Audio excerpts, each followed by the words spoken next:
Bismillahirrahmanirrahim. Alhamdulillahi rabbil alamin.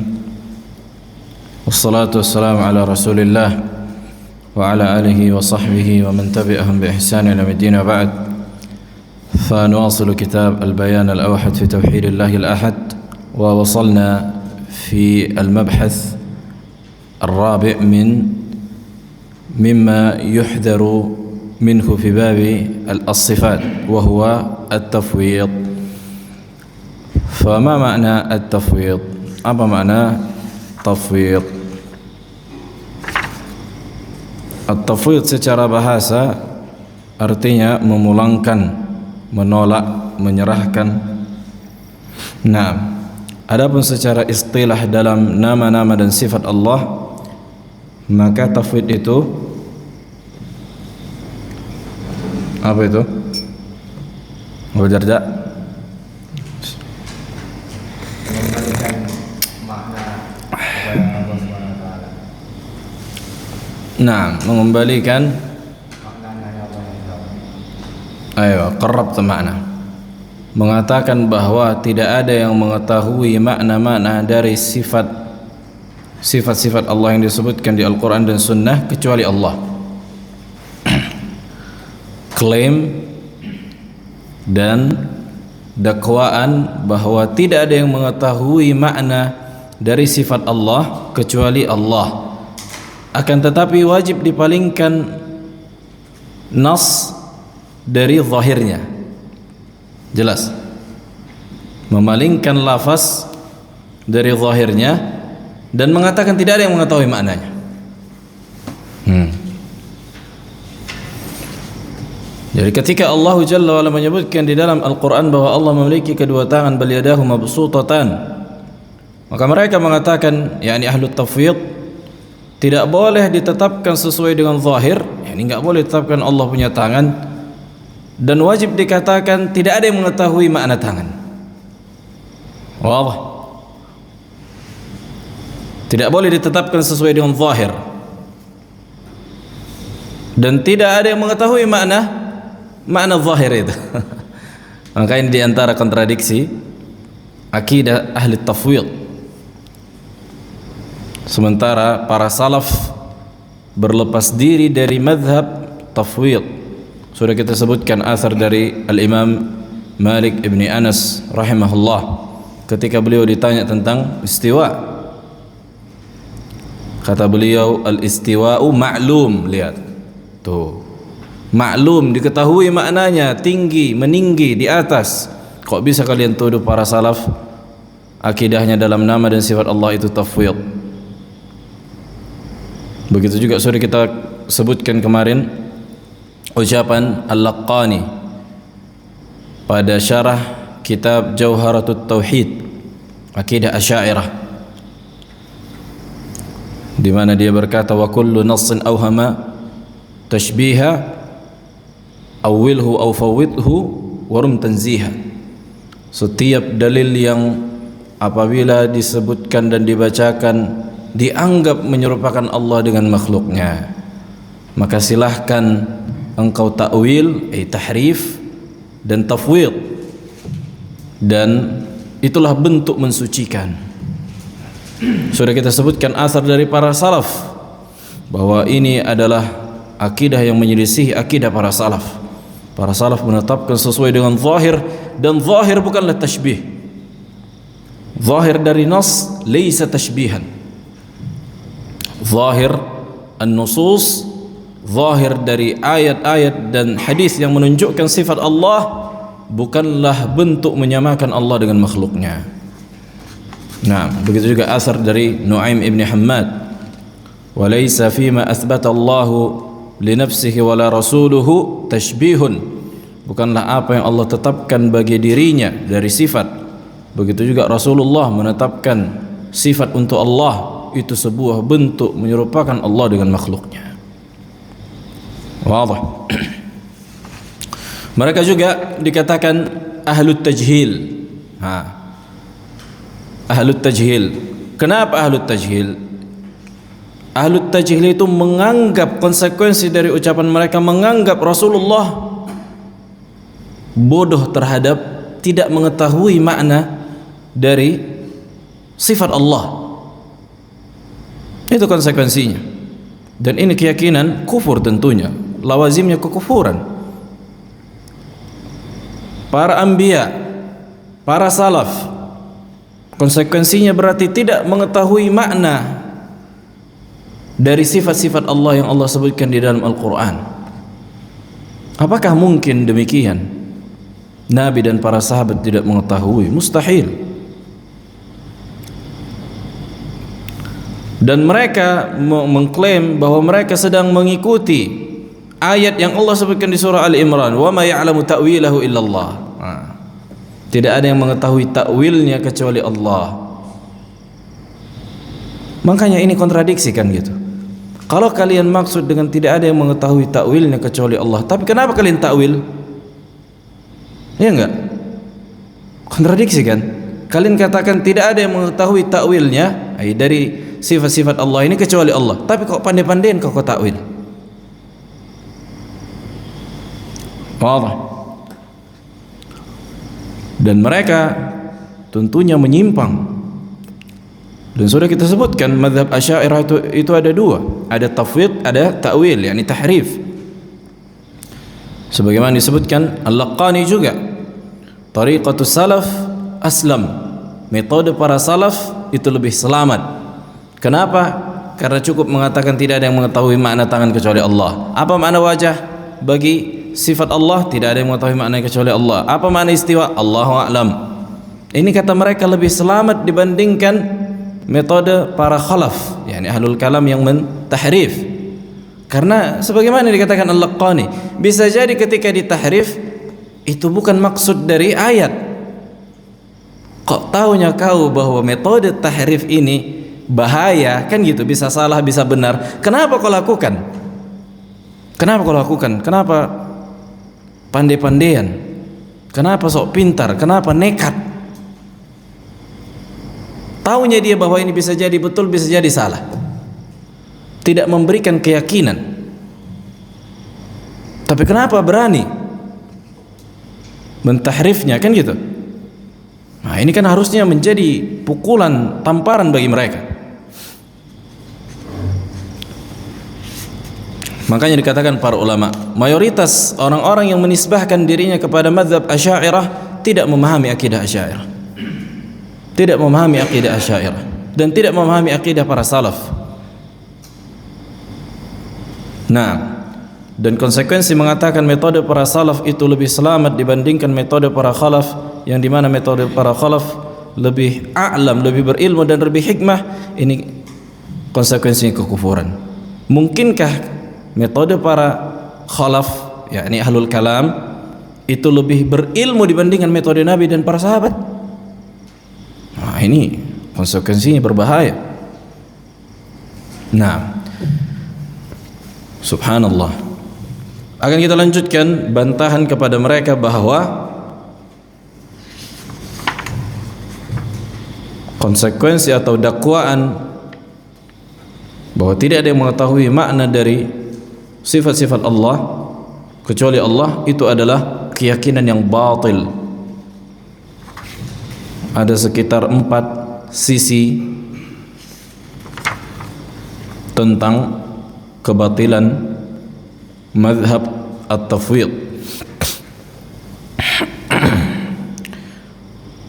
Mungkin taqra Abu Darda? Mungkin taqra? Hah? Hah?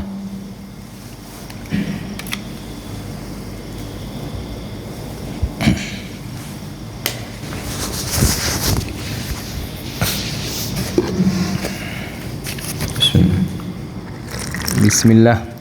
Qala al-muallif adillatu budlani da'wa tafwidil ma'na yadullu ala budlani hadzal madhhab ma yali.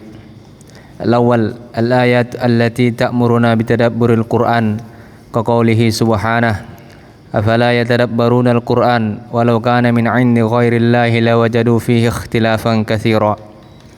Wa qawluhu ta'ala afala yatadabbaruna al-Qur'ana am 'ala qulubin aqfaluha. Wa qawluhu jalla wa ala kitabun anzalnahu ilaika mubarakun liyadabbaru ayatihi وليتذكر أولو الألباب ومن المحال أن يأمر الله له بتدبر ما لا يمكن فهم معناه. قال شيخ الإسلام ابن تيمية رحمه الله: وأما التفويض فإن من المعلوم أن الله تعالى أمرنا أن نتدبر القرآن وحضنا على وحصنا على عقله وفهمه، فكيف يجوز مع ذلك أن وحثنا salah ini, yani salah ketik. وحثنا على عقله وفهمه، فكيف يجوز مع ذلك أن يراد منا الإعراض عن فهمه ومعرفته وعقله. وأيضا فالخطاب الذي أريد به هدانا والبيان لنا وإخراجنا من الظلمات إلى النور، إذا كان ما ذكر فيه من النصوص ظاهره باطل وكفر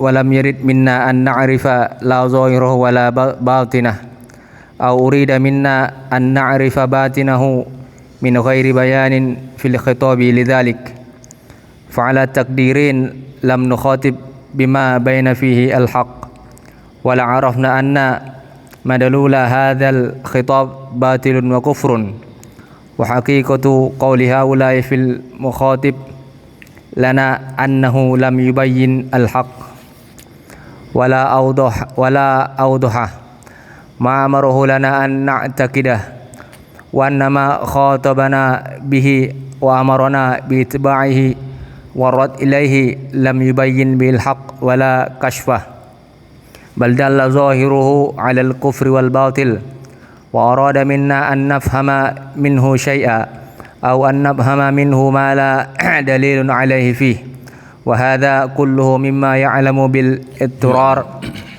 بالاضطرار تنزيه الله ورسوله عنه، وأنه من جنس أقوال أهل التحريف والإلحاد.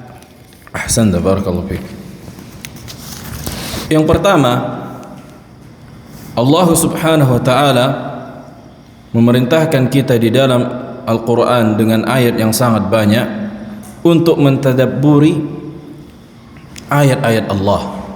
Ini yang pertama.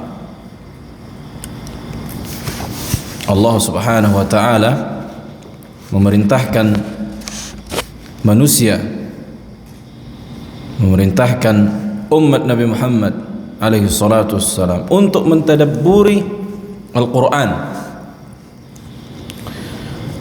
sebagaimana yang Allah katakan di surah An-Nisa: afala yatadabbaruna al-Quran walau kana min indi ghairillah lawajadu fihi ikhtilafan katsiran. Afala yatadabbaru al-Quran am ala qulubin aqfaluha. Nah, maka di antara ayat-ayat yang paling utama untuk kita tadabburi adalah ayat-ayat yang berkaitan tentang sifat Allah Subhanahu wa taala. Jelas? Yang pertama kali ayat yang paling utama kita tadabburi apa? Ayat yang mengenalkan kita kepada Rabb kita.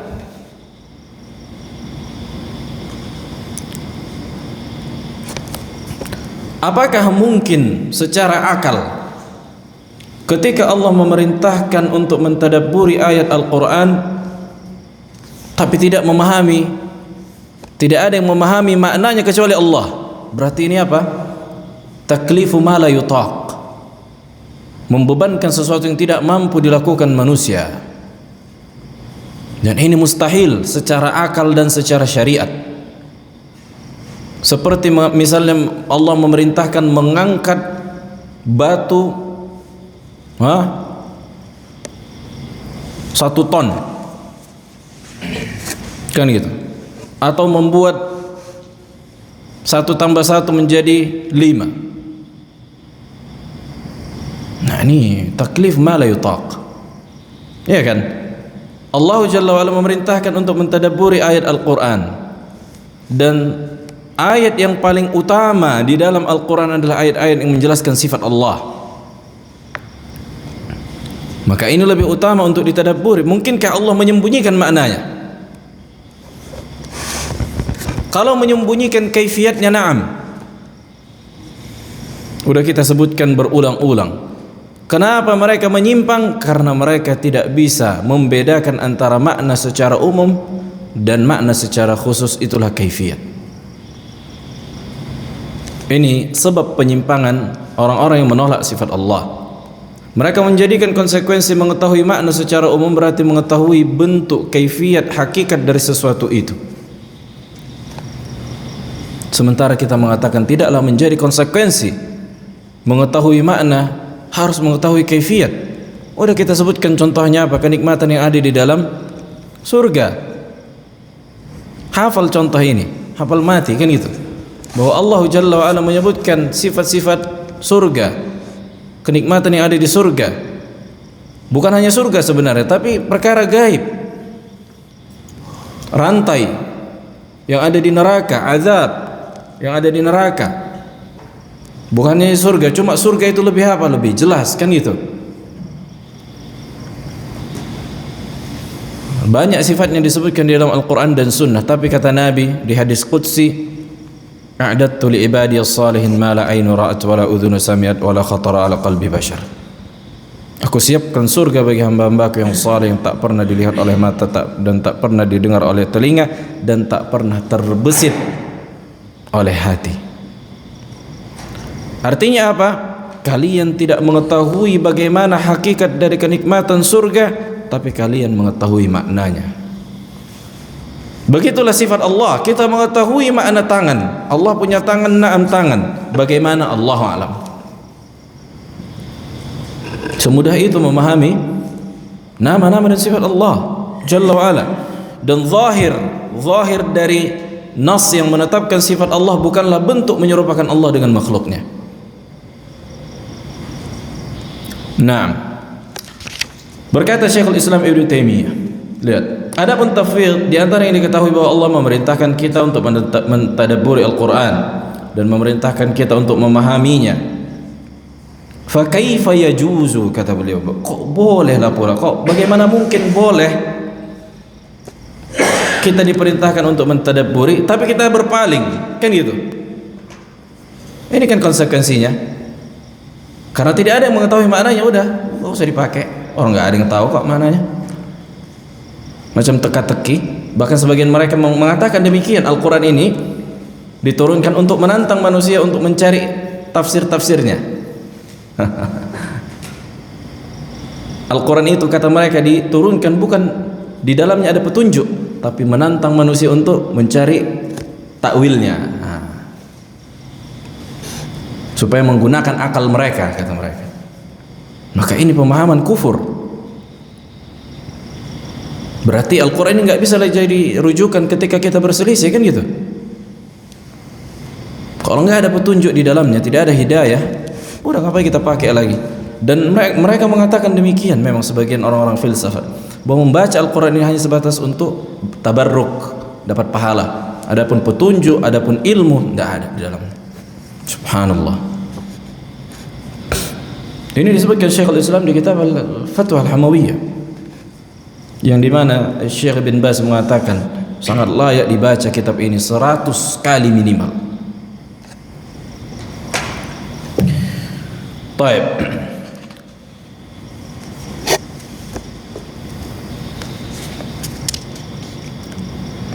Maka konsekuensinya ketika mengatakan tidak ada yang mengetahui makna dari sifat Allah itu tadi kita sebutkan, berarti Rasulullah tidak memahami, kan gitu. Makanya ini yang dikatakan ahlut tajhil. Mereka mengatakan konsekuensi ucapan mereka mengatakan Rasulullah dan para sahabat tidak mengetahui makna dari sifat Allah. Nah, dan mungkinkah subhanallah ketika kan mereka menganggap zahir dari nas yang menetapkan sifat Allah adalah tashbih, kan itu dia. Makanya ditakwilkan, nggak boleh ditetapkan sesuai dengan zahir, karena zahir adalah tashbih. Mungkinkah Allah Jalla wa Ala memerintahkan hambanya untuk mentadabburi ayat Al-Quran, bersamaan dengan itu jangan dipahami sesuai dengan zahir? Kenapa? Karena nanti dikhawatirkan diserupakan Allah dengan makhluknya. Berarti Allah memerintahkan kita untuk menyamakan dia dengan makhluknya. Berarti ini kontradiksi secara akal dan syariat. Dan para salaf mengatakan zahir dari nas bukanlah tashbih. Menetapkan sifat sesuai dengan zahirnya bukanlah menyamakan Allah dengan makhluknya. Karena kalau begitu nanti kita tolak semua sifat Allah, kita bilanglah nanti Allah nggak ada. Kenapa? Manusia ada, makhluk ada, berarti Allah ada juga, berarti adanya sifat Allah atau sifat al-wujud bagi Allah sama dengan wujud makhluk. Kalau mereka mengatakan tidak ada, yakni wujud Allah tidak sama dengan wujud makhluk, ya udah katakan wajah Allah tidak sama dengan wajah makhluk, tangan Allah tidak sama dengan wajah tangan makhluk. Konsepnya sama. Imma kalian tolak jadi ateis kalian, atau kalian tetapkan seluruh sifat sebagaimana kalian menetapkan wujud Allah. Akan datang nanti pembahasannya secara rinci tentang al-kalamu fi as-sifat far'un an kalami fi dzat. Ketika berbicara tentang sifat, konsepnya sama dengan berbicara tentang zat. Nah, yang kedua,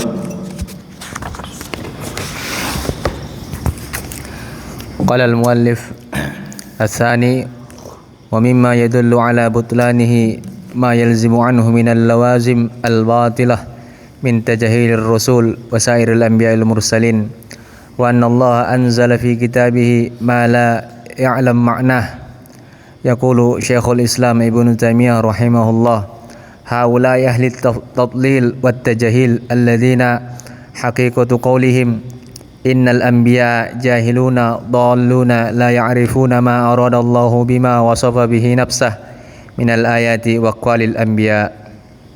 Nah, ahsan. Ini sudah kita sebutkan konsekuensinya juga bahwa apabila kita katakan bahwa tidak ada yang mengetahui makna dari sifat Allah kecuali Allah, berarti Nabi, para sahabat, para ulama semuanya jahil. Dan ini konsekuensi yang mengandung kekufuran, waliyadzubillah. Nah, الثالث ومما يدل على بطلانه أيضا تناقضه والتناقض علامة على عدم صحة المذهب. قال الإمام ابن yang ketiga, kontradiksinya ucapan mereka. Tanaqud, kontradiksi, bertolak belakangnya ucapan mereka. Nah, bagaimana konsep bertolak belakangnya? واصل. والتناقض علامة على عدم صحة المذهب. قال الإمام ابن القيم هم متناقضون أفحش تناقض فإنهم يقولون تجري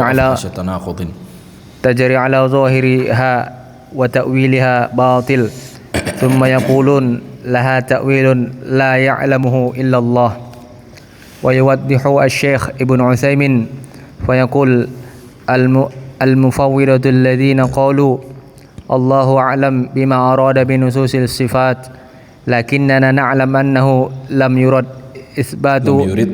لم يرد إثبات صفة خارجية له تعالى وهذا القول متناقض فإن قولهم نعلم أنه لم يرد إثبات صفة خارجية له يناقض التفويض لأن حقيقة التفويض ألا يحكم المفوض بنفي ولا إثبات ألا يحكم المفوض بنفي ولا إثبات. أحسنت. Sisi kontradiksi mazhab ahli tafwid yang mengatakan tidak ada yang mengetahui makna dari sifat Allah kecuali Allah, sebagaimana yang dijelaskan oleh al-Imam Ibnul Qayyim rahimahullahu ta'ala. Kata mereka apa? Yang pertama, dalil yang menetapkan sifat Allah tidak boleh ditetapkan sesuai dengan zahirnya. Ini dia, muqaddimatul ula. Dalil yang menetapkan sifat Allah tidak boleh ditetapkan sesuai dengan zahir.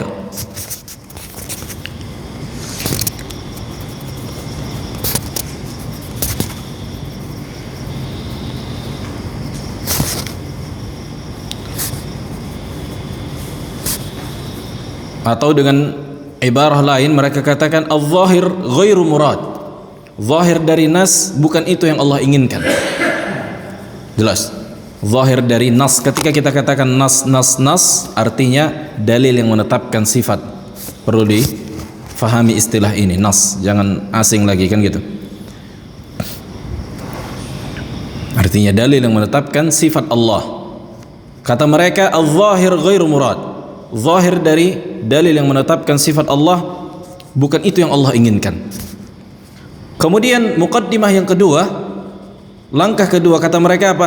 Tidak ada yang mengetahui maknanya kecuali Allah. Nah, kontradiksi enggak? Sebagaimana kita sebutkan kan, kontradiksi. Kenapa pula bisa pandai kau membilang apa yang Allah inginkan di situ tidak ada mengetahui maknanya, tapi dibilangnya pada waktu yang sama zahirnya bukan murad. Kan bisa saja itu yang Allah inginkan. Minimal jangan kau pastikan, jangan kau jazm, jangan ketok palu bahwa zahir ghairu murad, karena bisa saja mungkin itu yang Allah inginkan, bisa saja yang lain. Minimal kayak gitu. Kalau dia mengatakan tidak ada yang mengetahui makna sifat Allah kecuali Allah, jangan kau katakan zahir ghairu murad, karena bisa saja yang Allah inginkan adalah zahir. Wadah. Ini sisi kontradiksinya mereka. Bahkan subhanallah yang lebih parahnya lagi, ketika mereka katakan zahir ghairu murad, bukan itu yang Allah inginkan dan tidak ada yang mengetahui makna dari sifat Allah, tapi mereka melakukan tahrif. Kata mereka istiwa artinya istaula. Memang enggak dikasihnya orang menafsirkan, tapi bagi dia itu boleh. Dikuncinya kan gitu. Orang lain jangan menafsirkan. Pemahaman dia saja. Sementara kita menafsirkan apa yang Allah katakan sebagaimana yang Allah ucapkan di dalam Al-Quran dan Sunnah para salaf. Nah, dan sebagaimana dijelaskan oleh Syekh Ibnu Utsaimin rahimahullah, al-mufawwidhah alladziina qalu, orang-orang yang mentafwid, yang mengatakan bahwa enggak tahu, Allahu a'lam, hanya Allah yang mengetahui apa yang Allah maksud di dalam nusus as-sifat.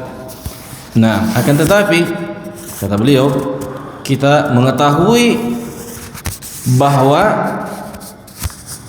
Allah tidak menginginkan menetapkan sifat yang ada pada dirinya. Nah, ini bagi ucapan ahlu tafwid.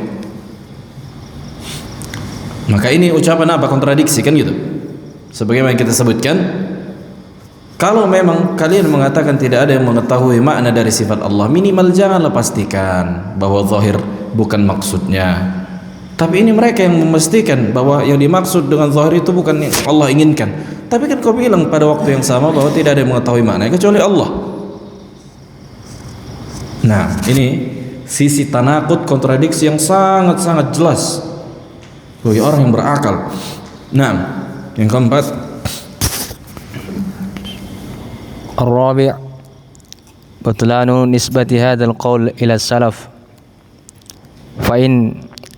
فإن اعتقاد أن طريقة السلف مجرد الإيمان بألفاظ النصوص بغير إثبات معناها اعتقاد باطل كذب على السلف فإن السلف أعلم الأمة بنصوص الصفات لفظا ومعنى وأبلغهم في إثبات معانيها اللائقة بالله تعالى على حسب مراد الله ورسوله وأقوالهم المأثورة عنهم تثبت عدم صحة نسبة هذا المقالة إليهم ومن شواهد ذلك قول الإمام مالك الكيف غير معقول والاستواء غير مجهول والإيمان به واجب والسؤال عنه بدعة قال الإمام الذهبي وهو قول أهل السنة قاطبة أن كيفية الاستواء لا نعقلها بل نجهلها وأن استواءه معلوم كما أخبر في كتابه وأنه كما يليق به لا نتعمق ولا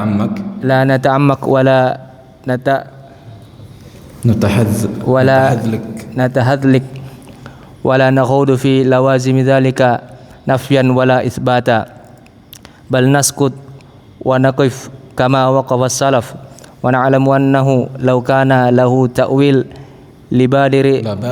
لبادر إلى بيانه الصحابة والتابعون ولما وسعهم إقراره وإمراره والسكوت عنه ونعلم يقينا مع ذلك أن الله جل جلاله لا مثال له في صفاته ولا في استوائه ولا في نزوله سبحانه وتعالى عما يقول الظالمون علوا كبيرا. Naam, ahsant.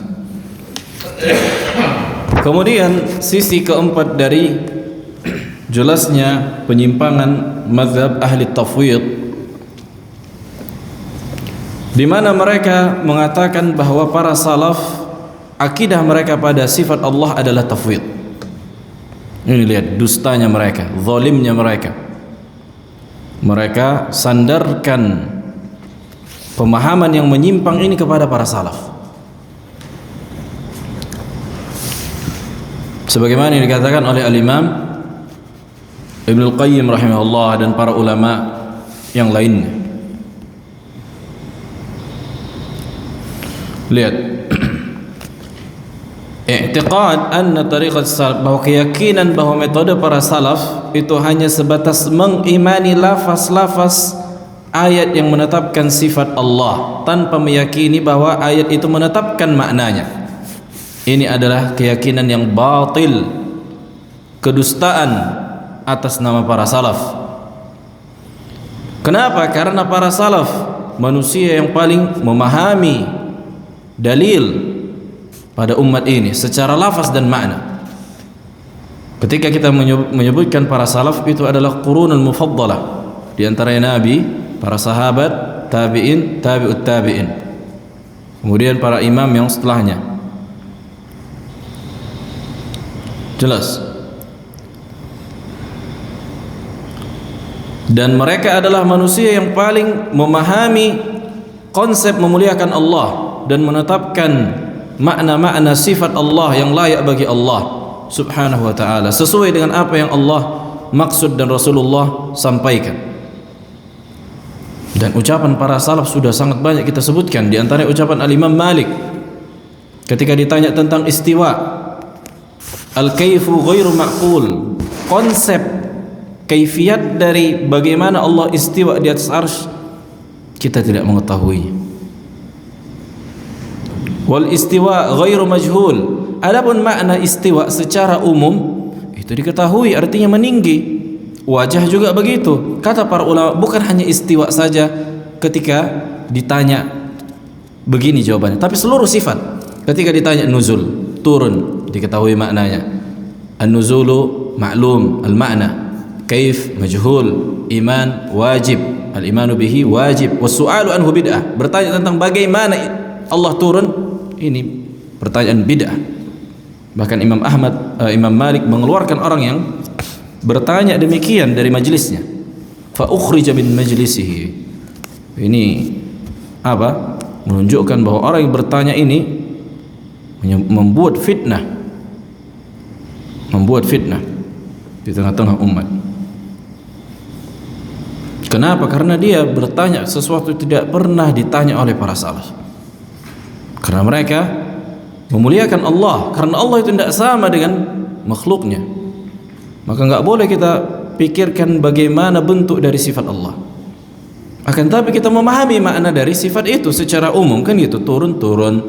Bagaimana Allah alam, yang jelas tidak sama dengan makhluk. Dan ini bukan kontradiksi, udah kita ulang-ulang, tidak kontradiksi antara memahami makna secara umum dan tidak memahami kaifiyat. La talazum bainahuma. Akan datang pembahasannya nanti secara khusus tentang kaedah-kaedah pada sifat Allah subhanahu wa ta'ala.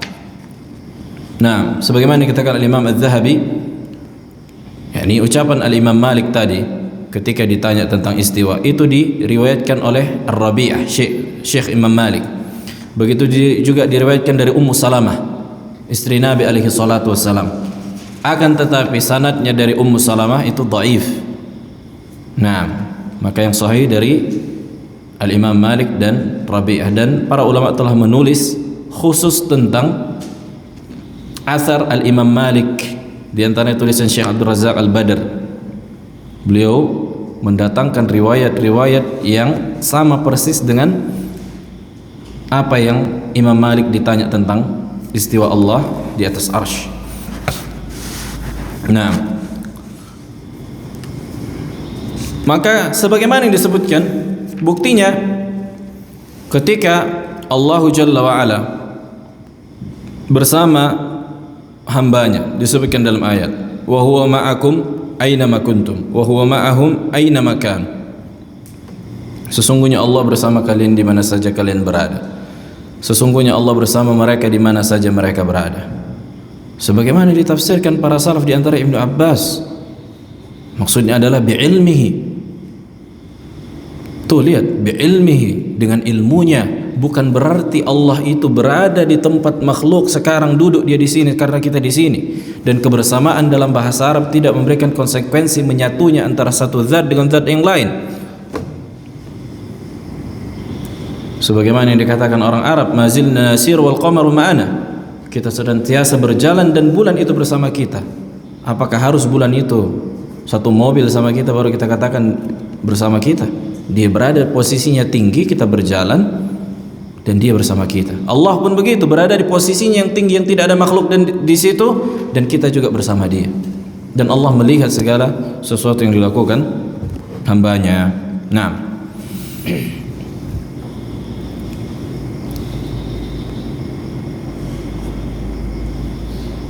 maka yang wajib bagi kita menetapkan nas sesuai dengan zahir tanpa memberikan konsekuensi pada makhluk, sifat makhluk.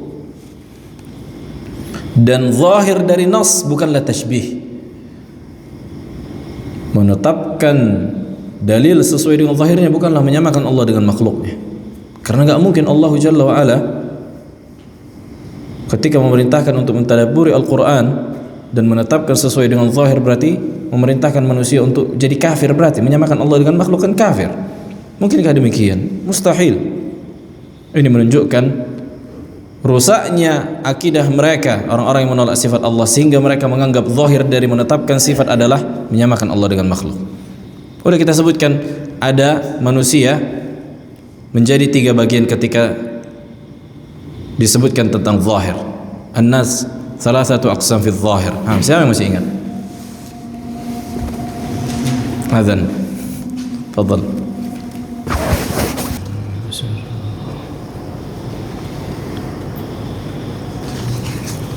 Naam.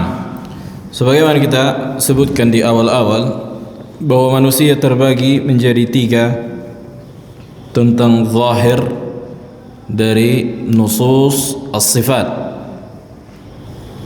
Siapa yang masih ingat? Aba Aqil masih ingat?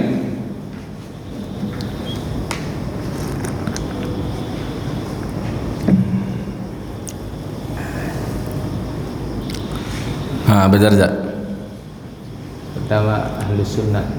Nah, yang pertama Ahlus Sunnah. Mereka menetapkan sifat Allah sesuai dengan zahirnya tanpa takwil, tahrif, ta'til. Nah, ahsan. Bahwa Ahlus Sunnah menetapkan sesuai dengan zahirnya tanpa menolaknya, yakni ta'til, dan tanpa mentahrif, memalingkan maknanya dari yang benar kepada makna yang salah, dan tanpa mentamtsil, menyamakan sifat itu dengan makhluk, dan tanpa mentakif, yakni membagaimanakannya. Inilah akidah Ahlus Sunnah yang wajib dipegang bagi seluruh muslim. Nah, yang kedua, al-mumatsilah musyabbihah. Nah, al-mumatsilah musyabbih, orang-orang yang menyamakan Allah dengan makhluknya. Apa kata mereka? Bahwa dalil yang menetapkan sifat Allah itu sama dengan menyamakan Allah dengan sifat makhluk. Ini orang-orang yang kufur. Di antaranya mazhab orang-orang Syiah, dikatakan Hisham ibn al-Hakam, mazhab Hishamiyah. Nah, akan datang pembahasan insyaallah nanti tentang apakah masih ada firqah yang masih menyamakan Allah dengan makhluknya. Nah, yang ketiga al-mu'attilah. Nah, al-mu'attilah an-nufah, orang-orang yang menolak sifat Allah. Jadi mumatsilah ini mengatakan zahir dari nas adalah tashbih dan kami ACC itu tashbih. Bagi orang-orang yang menyamakan Allah dengan makhluknya, dan ini keyakinan kufur. Kita juga menolak tashbih, kita juga menolak tamtsil. Kita menolak diserupakannya Allah dengan makhluknya. Kita yakini ini adalah kekufuran, tapi bukan berarti dengan itu kita tolak sifat itu. Kan gitu. Bukan berarti dengan mensucikan Allah dari menyerupakan dengan makhluk kita tolak sifatnya. Nah, yang ketiga adalah orang-orang yang menolak sifat Allah. Dan orang-orang yang menolak sifat Allah ini imma dengan sharih mengingkari, ya, dia katakan aku tidak beriman bahwa Allah memiliki tangan, atau ditahrif, tangan itu maknanya kekuatan bagi Allah, atau apa yang menolak, kan gitu. Nah, tidaklah mereka orang-orang yang menolak ini juga jatuh kepada tamtsil. Kenapa dia tolak sifat Allah? Karena kalau kita tetapkan tangan bagi Allah, berarti kita samakan Allah seperti manusia. Maka jangan dibiarkan, kan itu. Karena tasbih itu kekufuran, tamtsil itu kekufuran. Apa solusinya? Kita ganti makna tangan menjadi kekuatan, supaya Allah tidak sama dengan makhluknya. Dan ini pun hendaknya selamat dari menyamakan Allah dengan makhluknya. Makhluk pun punya kekuatan. Nah, makanya sudah kita sebutkan, imma kalian tetapkan seluruh sifat Allah dan kalian katakan tidak sama dengan makhluknya, atau kalian tolak seluruh sifat Allah biar jadi ateis kalian. Kan gitu. Imma kalian tetapkan semua dan katakan tidak sama dengan sifat makhluk kaifiatnya, atau kalian tolak seluruhnya. Karena kalian gak akan selamat juga dari menyerupakan Allah dengan makhluknya kalau masih kalian tetapkan sifat dengan konsep kalian. Dan sudah kita sebutkan, nanti mereka katakan ujung-ujungnya jisim. Kalau Allah punya tangan nanti jisim makhluk. Ini kan konsepmu dalam memahami apakah konsekuensi sifat Allah sama dengan konsekuensi sifat makhluk. Kita katakan enggak. Nah,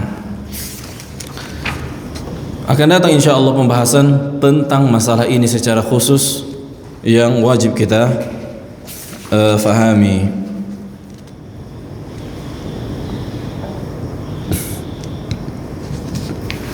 Cuman kita lanjutkan takyif.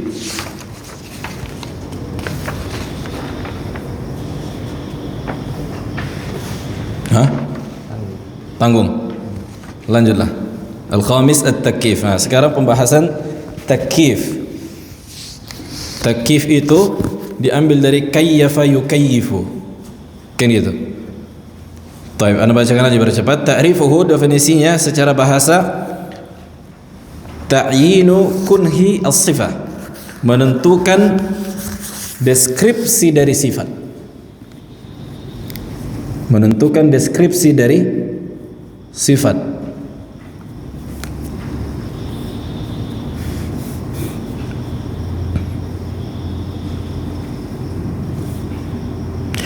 Sebagaimana disebutkan di kitab Al-Misbah, kitab bahasa, kaifiyatu syai' haluhu wa sifatuh. Kaifiyatnya. Makanya dikatakan kaifiyah, ditanya dengan kaifa, bagaimana. Jelas. Kaifa, kaifiyah. Kalimat manhutah diambil dari kaifa. Makanya dikatakan kaifiyah, bagaimananya. Nah, bagaimananya ini itu enggak bisa kita ketahui kecuali imma dengan melihat langsung, ya kan? Atau menyamakannya dengan yang serupa dengannya, atau mendatangkan kabar yang jujur. Apa? Misalnya kita katakan, contohnya misalnya, apa kita buat? Mobil Fortuner tahun 2050. Bagaimana kita mengetahui bentuknya, kaifiatnya? Imma dengan melihat yang semisal dengan dia. Contohnya ini replikanya. Replikanya itu kan apa? Replika lah, yang semisal. Baru kita pahami. Atau kita lihat langsung, sementara itu belum ada. Atau kabar dijelaskan. Ini modelnya begini. sayapnya begini, kacanya begini, warnanya begini, bannya begini. Nah, Allah Jalla wa'ala tidak memiliki yang serupa dengannya, kan gitu, sehingga nggak bisa kita kiaskan. Kemudian Allah Jalla wa'ala sekarang di dunia tidak bisa langsung kita gapai dengan panca indera kita. Kita lihat langsung nggak bisa, kita dengar langsung nggak bisa. Jelas ketika di dunia ini. Kemudian apakah Nabi mengabarkan bagaimana Allah, bagaimana wajah Allah, bagaimana tangan Allah? Tidak pernah Nabi kabarkan. Bahkan Nabi tidak mengetahui bagaimana sifat Allah. Sangkan ruh yang ada di dalam diri kita, kita tidak mengetahuinya bagaimana konsepnya. Apalagi perkara gaib, sifat Allah Jalla wa'ala. Maka untuk mengetahui kaifiyat sifat Allah itu tertutup dari tiga cara tadi. Taib. Qala wa hiya ismun lima yujabu bihi anis su'ali bi kaifa. Ukhidha min kaif bi ilhaqi ya nisbah ta' an-naql min al-wasfiyyah ila al-ismiyyah biha kal kammiyah min kam. Naam. Sama seperti kam dalam bahasa Arab, kammiyah kan itu jumlah, berapa. Wa hiya kalimatun muwalladah wal muradu biha ma'rifatul hal. Maksudnya adalah mengetahui deskripsinya secara rinci. Lianna kaifa su'alun anil hal. Karena kaifa itu pertanyaan tentang keadaan, bagaimana konsepnya secara rinci. Wa syar'an hikayatu kaifiyatus sifah. Adapun secara syariat, kaifiyat itu maknanya menceritakan bagaimana sifat Allah. Kal qauli kaqaulil qail kaifiyatu yadillah, bentuk dan bagaimananya tangan Allah. Au nuzuluhu, turunnya Allah ila sama'id dunya kadza wa kadza. Jelas, inilah yang dikatakan tentang kaifiyat. Sudah kita sebutkan konsep kaidah bahwa memahami makna secara umum tidak mengharuskan memahami kaifiyat. Tangan itu kita fahami, dan itulah yang dikatakan al-qadar al-mushtarak. Akan tetapi bagaimananya Allahu a'lam, itulah yang dikatakan al-qadar al-mumayyiz. Wa arrafahu ba'dhum biqauli, sebagaimana yang didefinisikan sebagian ulama, an ya'taqida anna sifatihi ta'ala ala kaifiyatin kadza aw yus'alu anha bi kaif. Di mana seseorang meyakini sifat Allah bentuknya itu begini, atau bertanya tentang bagaimana sifat Allah. Makanya Imam Malik ketika ditanya kaifa istawa, bagaimana Allah istiwa, apa kata Imam Malik?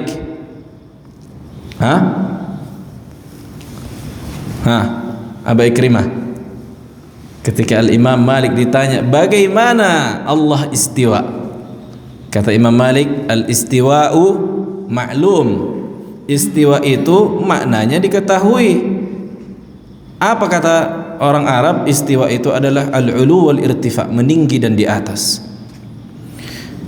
Wal kaifu, lihat kata Imam Malik, bagaimananya Allah tinggi di atas seluruh makhluknya, bagaimananya tingginya itu majhul, tidak diketahui. Was su'alu anhu, lihat, dan bertanya tentang bagaimana, itu adalah kebid'ahan.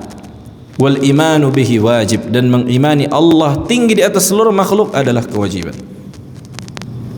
Nah, thumma ukhrija ar-rajul, kemudian orang yang bertanya ini dikeluarkan, ditendang, diusir dari majelisnya. Wa taratan kalimah kaif yusta'malu min babi istifhamil inkari. Kadang-kadang kaifa dalam bahasa Arab itu digunakan dalam rangka mengingkari, istifham, bertanya tapi mengingkari. Sama-sama seperti bahasa Indonesia juga kita gunakan, kan gitu. Contohnya misalnya Bang Aron baru datang maghrib, dia bilang aku baru pulang dari Cina, padahal tadi maghrib masih sholat di sini. Keluar kamar mandi terus dia bilang aku datang dari Cina. Kita katakan gimana, bagaimana, mengingkari, kan itu. Kok bisa? Jelas. Kalau yang dimaksud dengan bagaimana dalam rangka mengingkari, maka ini juga lebih parah kekufurannya. Berarti kita mengingkari bagaimana Allah turun, kan gitu. Kok bisa Allah turun? Nah, kan mengingkari berarti Allah itu turun. Mengingkari bagaimana Allah punya wajah. Nah, ini juga kekufuran. Fa idza ustukhdima hadha fi bab inkari sifatir rabb fa hadha muharram wa ta'tilun sarih. Dan ini adalah keharaman dan penolakan sifat secara gamblang. Tapi kalau dia menetapkan sifat dan bertanya bagaimana konsep dan bagaimananya sifat itu, ini masih lebih ringan kan gitu. Walaupun itu muharram, nggak boleh juga membayangkannya karena kita nggak tahu bagaimana bentuknya dan kita tidak pernah mendapatkan kabar dari Nabi bagaimana bentuk dari sifat Allah dan tidak ada yang serupa dengan Allah sehingga bisa kita tengok yang serupa dengannya. Maka apa? Maka tertutuplah bagi kita ilmu tentang kaifiyat. Nanti di akhirat tunggu, maka manusia akan melihat wajah Allah Subhanahu wa ta'ala, akan melihat wajah Allah, akan melihat bagaimana bentuknya, dan Allah memiliki bentuk surah. Naam. Dan ini disebutkan dalam hadis, Inna Allah khalaqa Adam ala suratihi. Sesungguhnya Allah menciptakan Adam ala atas bentuknya. Bukan berarti Allah seperti Adam. Bukan berarti seperti Adam. Sebagaimana disebutkan dalam hadis, Inna awwala man dakhala al-jannah ala surati al-qamar. Inna awwala zumratin dakhala al-jannah ala surati al-qamar. Sesungguhnya kelompok yang pertama kali masuk surga atas bentuk bulan. Lihat, apakah berarti orang-orang yang masuk surga itu bopeng-bopeng mukanya macam bulan? Bopeng-bopeng artinya enggak ada mata, enggak ada hidung. Bukan kayak gitu, tapi secara umum memiliki sinar cerah. Nah, Allah Jalla wa Ala, itulah yang dikatakan ada persamaan pada secara jumlah. Allah punya wajah, manusia punya wajah. Allah punya tangan, manusia punya tangan. Allah punya kaki, manusia punya kaki. Tapi wajah Allah enggak sama dengan wajah manusia. Tangan Allah enggak sama dengan tangan manusia. Kaki Allah dengan kaki manusia enggak sama. Sebagaimana Allah itu mawjud, Allah itu ada, tapi wujudnya Allah tidak sama dengan wujud makhluk. Iya kan? Konsepnya kan sama. Nah,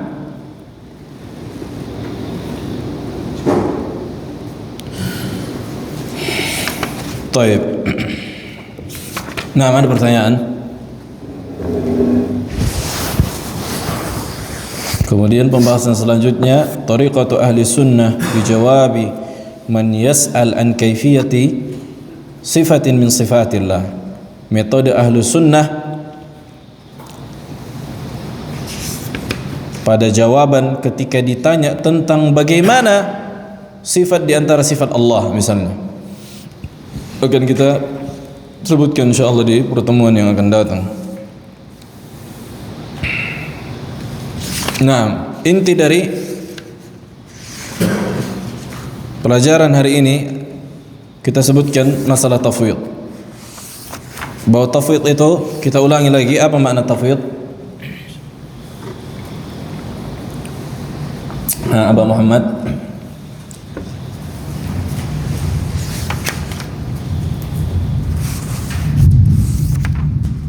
Apa makna tafwid?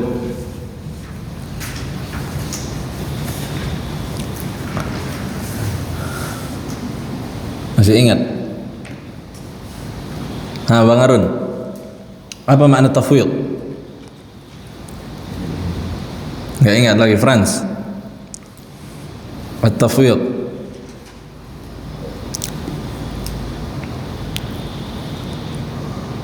Kevin? Mengembalikan. Nah, ahsant. Mengatakan bahwa tidak ada yang mengetahui makna sifat Allah kecuali Allah. Bukan hanya sampai di sini, tapi zahir dari dalil yang menetapkan sifat Allah bukan itu yang Allah maksud. Supaya jelas kontradiksinya. Kan kita menetapkan dalil sesuai dengan zahir, dan zahir bukanlah tashbih. Nah, kata mereka, tidak ada yang mengetahui makna dari ayat yang menetapkan sifat Allah kecuali Allah. Tapi zahirnya bukan itu yang Allah inginkan. Jelas kontradiksinya. Kok bisa dia mengatakan zahir bukan yang Allah inginkan, dan bersamaan dengan itu dia mengatakan tidak ada yang mengetahui maknanya kecuali Allah. Minimal dia apa? Diam. Jangan dia pastikan bahwa zahir itu yang dimaksud atau itu yang bukan dimaksud. Kan gitu kan? Ini baru tawakuf gitu. Tapi kalau engkau pastikan bahwa zahir itu bukan yang dimaksud, kemudian engkau katakan tidak ada yang mengetahui maknanya kecuali Allah, kontradiksi. Bahkan lebih parah lagi, mereka tahrif. Subhanallah. Zahir bukan dimaksud. Tidak ada yang mengetahui maknanya kecuali Allah. Tapi makna istiwa itu istaula. Ini lebih apa? Ini lebih double apanya? Kontradiksinya. Wadah. Dan batalnya, yakni penyimpangan mazhab ini sudah kita sebutkan ada 4 sisi kan. Yang pertama apa? Secara ringkas. Nah, Darda, banyak ayat yang memerintahkan kita untuk mentadabburi Al-Quran. Ayo, ahsant. Bahwa Allah memerintahkan di dalam Al-Quran dengan ayat yang sangat banyak, bahwa tujuan Al-Quran adalah mentadabburi ayatnya, memahami, kan itu tadabbur. Maka mungkinkah Allah memerintahkan sesuatu dengan sesuatu yang tidak mampu dilakukan manusia? Kalau misalnya sifat-sifat Allah di dalam ayat Al-Quran tidak diketahui maknanya, padahal sifat-sifat Allah atau ayat-ayat yang menunjukkan sifat ayat yang paling mulia di dalam Al-Quran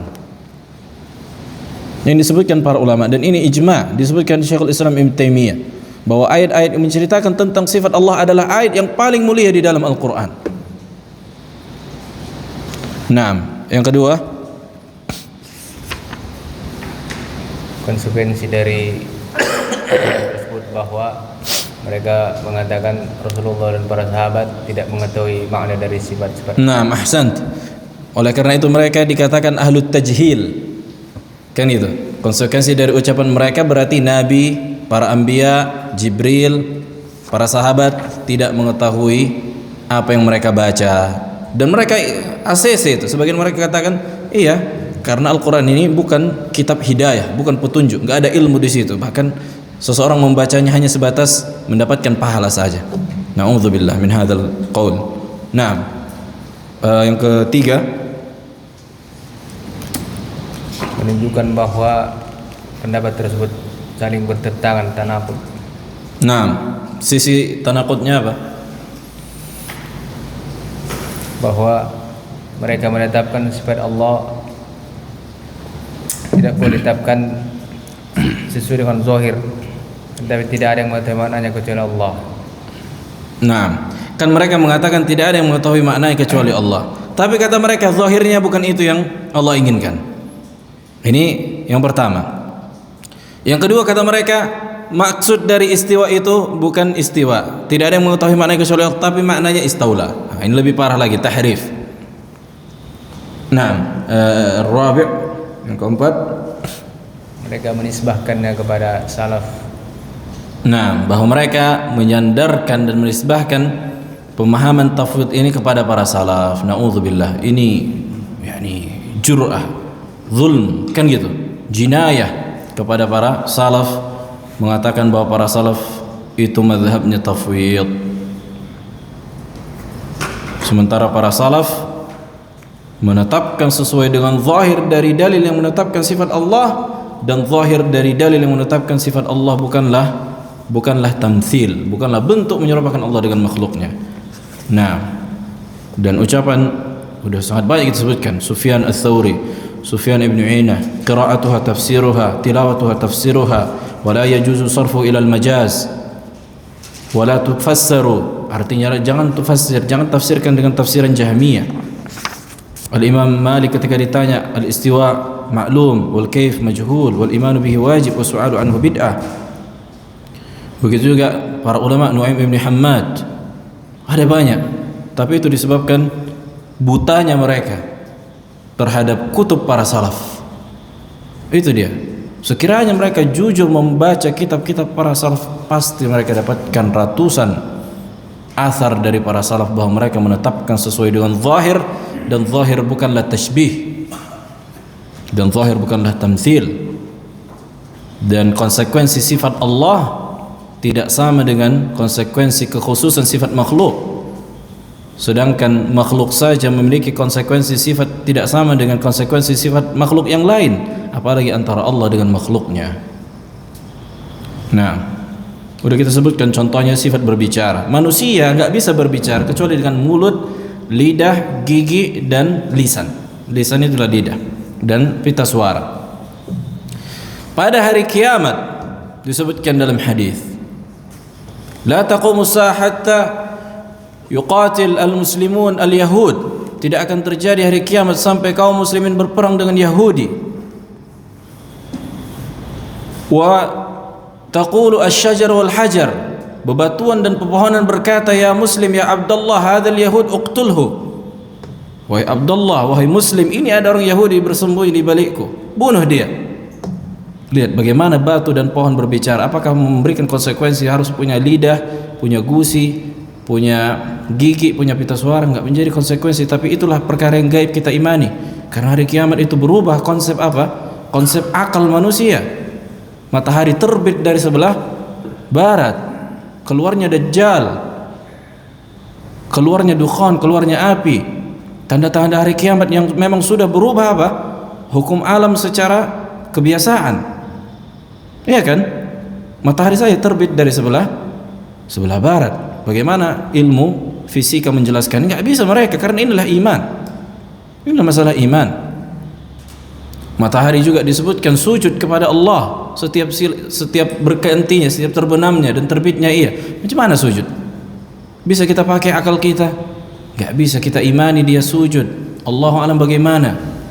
Ada banyak perkara yang gaib yang enggak bisa dijelaskan dengan konsep akal secara rinci.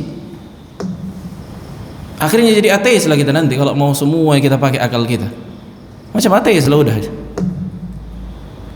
Sama sekali enggak menggunakan iman, kan gitu. Alladzina yu'minuna bil ghaib. Itu konsep iman. Nah, sudah kita sebutkan tadi pagi tentang orang-orang yang bertakwa yang bermanfaat baginya. Dalil atau ayat adalah orang-orang yang beriman dan tunduk kepada dalil. Nah, akan datang pembahasan dakwaan bahwa akal dan dalil itu bertolak belakang. Insyaallah akan datang pembahasannya. Ini di antara konsep orang-orang ateis, mengatakan bahwa antara akal dan dalil itu ada kontradiksi. Wah, ini konsekuensinya kekufuran juga. Nah, ada pertanyaan?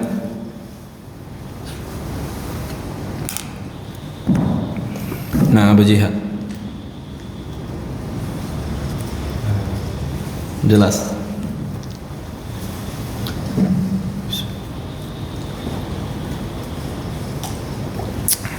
Subhanakallah wa bihamdika asyhadu an la ilaha illa anta